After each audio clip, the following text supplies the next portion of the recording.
St. Dominic Savio's Parish of Mawlai in Shillong yesterday organized the Eucharistic Procession with devotion.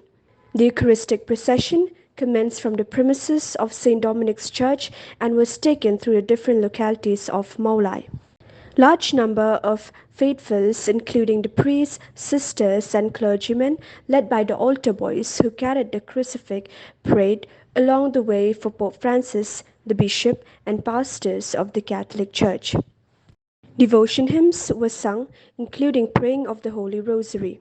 Father Paul Olinkot, the provincial of Shillong province, carried the Eucharist during the procession. The filtering and solemn Eucharist procession was concluded with the benediction. Earlier in the morning, a Holy Mass was celebrated with Father Paul Olinkot, the provincial of Shillong province, as the main celebrant.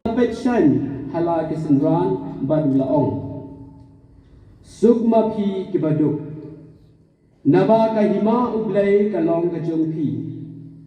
Sukma pi kibatngan menta. Naba en sapan kedang pi. Sukma pi kibaya menta. Naba kinsar ki. Ibang juting ya kicinya. Wala kiya pro. Hana kin samipat. Kin samipat. Nama kire ki bangit. How to pray. Ibangit how to lie Jesus Christ.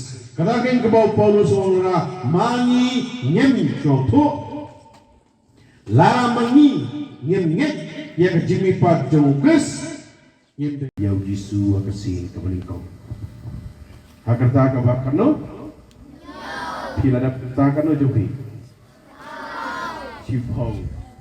Amen kamon ngangek indai ngamenju.